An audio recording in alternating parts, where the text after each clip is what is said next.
اے سر سبز و شاداب دنیا میں عیش و عشرت کی زندگی گزارنے والوں، اے شیریں اور میٹھی دنیا کے ناز و نعمتوں میں منہمک رہنے والوں، اے دلکش اور دل فریب دنیا کے سراب میں جزم ہونے والوں، اے حسین و جمیل دنیا کے حسن و جمال میں کھو جانے والوں، اے دار البقا کو چھوڑ کر دار الفنا کا تعقب کرنے والوں، عنقریب ہم ایک کٹھن گھاٹی یعنی موت سے گزر کر ایک طویل وادی پرخطر یعنی قبر کا سفر اختیار کرنے والے ہیں۔ اس وادی پرخطر میں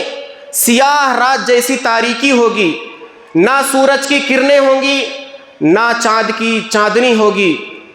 نہ چراغوں کی روشنی ہوگی، نہ جگنوں کی ٹمٹماہٹ ہوگی، نہ لائٹوں کے اجالے ہوں گے۔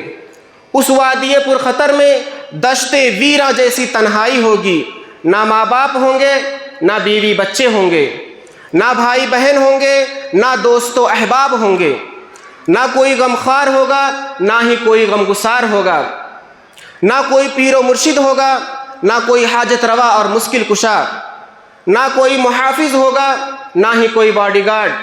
نہ کوئی پارٹی ہوگی، نہ ہی کسی پارٹی کا کوئی لیڈر، نہ وہاں رشوت کام آئے گی اور نہ ہی کسی کی سفارش۔ اس وادی پرخطر میں موذی درندوں جیسی وحشت ہوگی، مٹی کا گھروندا، مٹی کا فرش، مٹی کا بچھونا ہوگا، گھٹن ہوگی، کیڑے مکوڑے ہوں گے، زہریلے سانپ اور بچھو ہوں گے، اندھے اور بہرے فرشتے گرز تھامے ہوئے کھڑے ہوں گے، نہ جائے فرار ہوگی کہ آدمی وہاں سے بچ نکلے اور نہ ہی جائے قرار ہوگی کہ آدمی کو سکون مل جائے۔ اے لوگوں جو اللہ اور اس کے رسول جناب محمد الرسول اللہ صلی اللہ علیہ وسلم پر ایمان لائے ہو، جو موت کی بعد کی زندگی آخرت کی زندگی پر یقین رکھتے ہو، جس کو یقین ہے اللہ رب العالمین کے سامنے کھڑے ہو کر کے حساب و کتاب دینے کا، جو جنت و جہنم کو برحق مانتے ہو، تو اس گڑھے میں جانے سے پہلے وہاں بچنے کی تیاری کر لو۔ ذرا اس حدیث کو غور سے سنو۔ انہانی مولا عثمان قال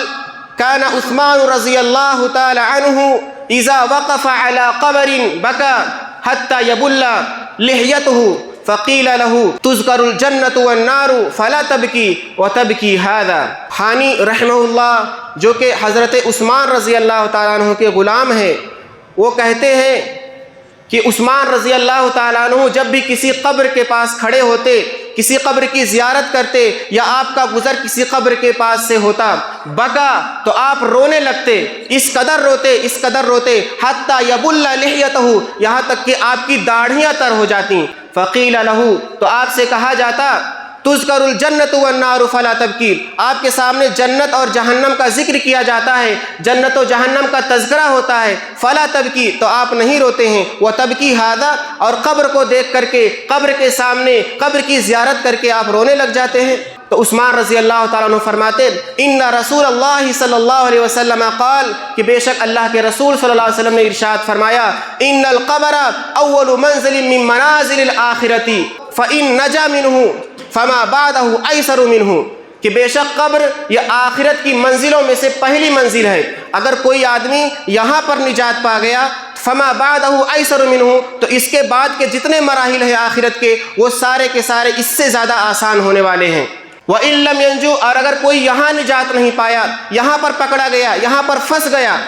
فما بعدہ اشد منہ، تو اس کے لیے اس کے بعد کے مراحل انتہائی زیادہ کٹھن ہونے والے ہیں۔ اور اللہ کے رسول صلی اللہ علیہ وسلم فرماتے ما رأیت منظرا قط الا والقبر افظع منہ، کہ میں نے دنیا میں کوئی ایسا منظر کبھی بھی نہیں دیکھا جو قبر کی منظر سے زیادہ گھبراہٹ والا منظر ہو، قبر کی منظر سے زیادہ وحشت ناک ہو۔ یعنی دنیا کے جتنے بھی مناظر آدمی کو دکھتا ہے، کسی کا ایکسیڈنٹ ہو جائے، کہیں زلزلہ آ جائے، کہیں پر طوفان برپا ہو جائے، پہاڑ گر جائے یا بجلی گر جائے، کتنے بھی حادثے آدمی کی نظر سے گزر جائے، کتنی بھی خطرناک یا کتنے بھی وحشت ناکیاں آدمی دنیا میں دیکھ لے، ان تمام مناظر سے زیادہ وحشت ناک اور گھبراہٹ والی مناظر قبر کا منظر ہے۔ تو اس حدیث سے آپ اندازہ لگا سکتے ہیں کہ قبر ایک مومن کے لیے کتنا زیادہ اہم ہے اور کس قدر اس سے بچنے کی تیاری آدمی کو کرنا چاہیے، وہاں پر اپنے اعمال کو سنوار کر کے جانے کی کوشش کرنا چاہیے۔ قبر انتہائی زیادہ خطرناک چیز ہے، وہ ہر شخص کو دبانے والی ہے۔ آئیے وہ حدیث دیکھ لیتے ہیں۔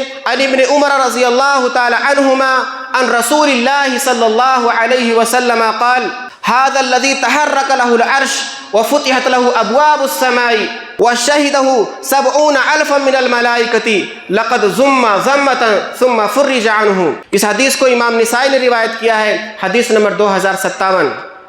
اللہ کے رسول صلی اللہ علیہ وسلم ارشاد فرماتے ہیں، جب سعد ابن معاذ رضی اللہ تعالیٰ عنہ کا انتقال ہوا تو ان کی طرف اشارہ کر کے آپ نے فرمایا هذا الذي تحرك له العرش، یہ وہ شخص ہے جس کے لیے اللہ رب العالمین کا عرش ہل گیا۔ جب اس کا انتقال ہوا تو اللہ رب العالمین کا عرش ہل گیا۔ وفتحت له ابواب السماء، اور اس کے لیے آسمان کے دروازے کھول دیے گئے۔ وشهده 70,000 من الملائکة، اور اس کے جنازے میں 70,000 فرشتے حاضر ہوئے۔ لیکن ان کی حالت کیا تھی؟ لقد ضمتن، قبر نے ان کو ایک مرتبہ دبوچ لیا، ایک مرتبہ قبر نے ان کو دبا دیا۔ ثم فرج عنہ، پھر اس سے ان کو نجات دے دی گئی۔ اور اس کی مزید وضاحت کرتے ہوئے اللہ کے رسول صلی اللہ علیہ وسلم دوسری حدیث میں فرماتے ہیں، جس کو علامہ البانی نے روایت کیا سلسلۃ الاحادیث الصحیحہ، حدیث نمبر 1695، ان للقبر ضغطۃ فلو نجا احد منها لنجا سعد بن معاذ، کہ بے شک قبر میں دبوچا جاتا ہے، قبر میں دبایا جاتا ہے، اگر کوئی شخص اس دبوچنے سے بچ سکتا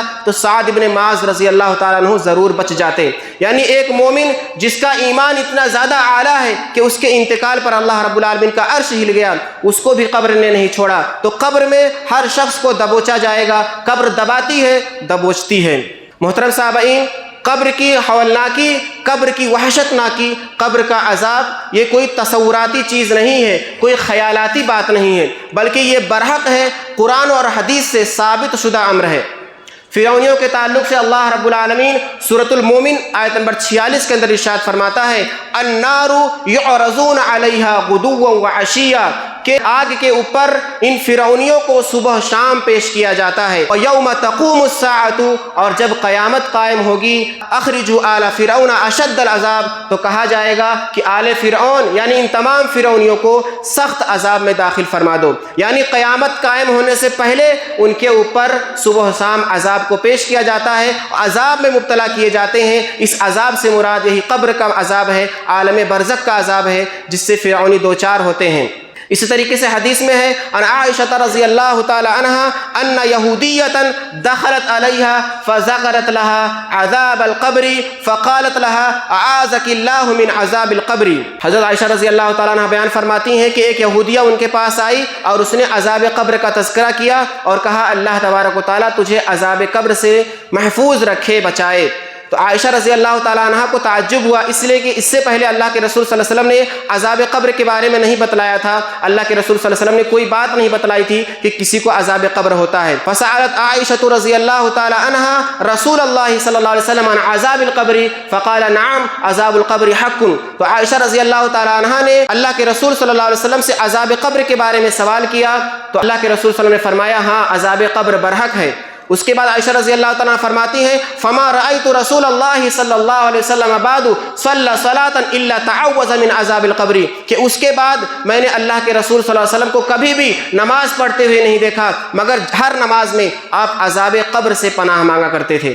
اسی لیے اللہ کے رسول صلی اللہ علیہ وسلم نے اپنی امت کو سکھلایا ہے عذاب قبر سے پناہ مانگنا۔ تو اللہ کے رسول صلی اللہ علیہ وسلم عذاب قبر سے پناہ مانگا کرتے تھے۔ عذاب قبر برحق ہے، اور عذاب قبر میں جب مبتلا کیا جاتا ہے تو یہ انسان اور جن کے علاوہ دنیا میں جتنی مخلوقات ہیں سب لوگ سنتے ہیں۔ آئیے وہ حدیث دیکھتے ہیں، صحیح الجامع حدیث نمبر 1965، اللہ کے رسول صلی اللہ علیہ وسلم ارشاد فرماتے ہیں ان الموت لیعذبون فی قبورہم حتی ان البہائم تسمع اصواتہم، کہ بے شک مردوں کو ان کی قبروں میں عذاب دیا جاتا ہے یہاں تک کہ چوپائے ان کی آوازوں کو سنتے ہیں۔ یعنی عذاب میں مبتلا ہو کر کے جب وہ چیختے اور چلاتے ہیں تو جنوں اور انسانوں کے علاوہ ساری مخلوق سنتی ہے۔ اللہ کے رسول صلی اللہ علیہ وسلم نے ارشاد فرمایا، صحیح مسلم کی روایت ہے حدیث نمبر 7214، لولا اللہ تدافنوا لدعوت اللہ ان یسمعکم من عذاب القبر، اگر اس بات کا ڈر نہ ہوتا کہ تم مردوں کو دفناؤ گے ہی نہیں، مردوں کو اپنے گھروں میں رکھے رہو گے، لے کر کے پھرو گے، تو میں اللہ رب العالمین سے دعا کرتا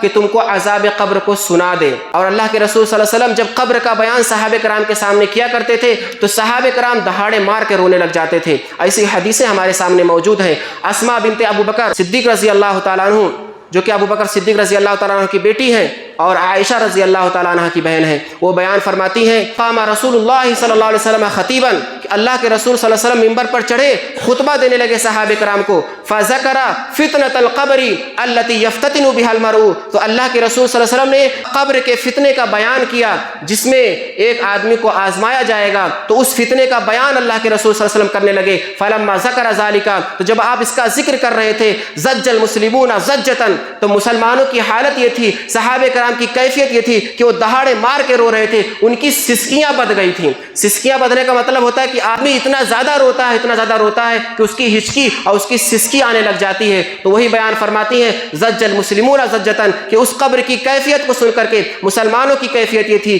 کہ وہ رونے لگے اور ان کی ہچکیاں بد گئیں۔ اور دوسری روایت میں مزید وضاحت ہے کہ وہ اتنا زیادہ رو رہے تھے کہ ان کے رونے کی وجہ سے میں اللہ کے رسول صلی اللہ علیہ وسلم کے بیان کو نہیں سن سکی۔ تو میں نے ایک صحابی سے پوچھا اللہ کے رسول نے کیا بیان کیا؟ انہوں نے بیان فرمایا کہ اللہ کے رسول صلی اللہ علیہ وسلم کہہ رہے تھے کہ قبر کے اندر دجال کے فتنے کی طرح آدمی کو آزمایا جائے گا۔ جس طریقے سے دجال کا فتنہ انتہائی زیادہ خطرناک ہے جو کہ دنیا میں برپا ہونے والا ہے قیامت سے قریب، اسی طریقے سے قبر میں ایک آدمی کو آزمایا جاتا ہے۔ محترم سامعین، قبر کو دیکھ کر کے، قبر کے منظر کو محسوس کر کے اللہ کے رسول صلی اللہ علیہ وسلم انتہائی زیادہ شدت سے رویا کرتے تھے۔ ایک واقعہ جس کو حدیثوں میں بیان کیا گیا ہے، سنن ابن ماجہ حدیث نمبر 4195، عن البراء رضی اللہ تعالی عنہ قال كنا مع رسول الله صلى الله عليه وسلم في جنازة فجلس على شفير القبر فبكى حتى بل الثرى ثم قال يا إخواني لمثل هذا فأعدوا۔ حضرت براء ابن عازب رضی اللہ تعالیٰ عنہ بیان فرماتے ہیں کہ ہم اللہ کے رسول صلی اللہ علیہ وسلم کے ساتھ ایک جنازے میں حاضر تھے، فجلس علی شفیر القبر، آپ قبر کے کنارے پر بیٹھ گئے، فبکا، اور آپ رونے لگے، حتی بل الثری، اتنا روئے آپ کہ آپ کے نیچے جو زمین تھی وہ زمین گیلی ہو گئی۔ ثم قال، پھر آپ نے فرمایا یا اخوانی لمثل هذا فاعدوا، کہ اے میرے بھائیوں اس جیسی چیز کے لیے، اس جیسے ٹھکانے کے لیے تم لوگ تیاری کر لو، ابھی سے اس گڑھے میں جانے سے پہلے، وہاں پر پیش ہونے سے پہلے، دنیا میں جب تک زندگی ہے، جب تک سانسیں چل رہی ہیں، جب تک اللہ رب العالمین نے مہلت دے رکھی ہے، یہیں پر تیاری کر لو قبل اس کے کہ قبر میں حاضر ہو جاؤ، قبر کے گڑھے میں چلے جاؤ، پھر وہاں کوئی اختیار نہیں ہوگا، کوئی موقع نہیں ہوگا، کوئی چانس نہیں ہوگا، وہاں پہنچنے سے پہلے اے میرے بھائیوں قبر کی تیاری کر لو۔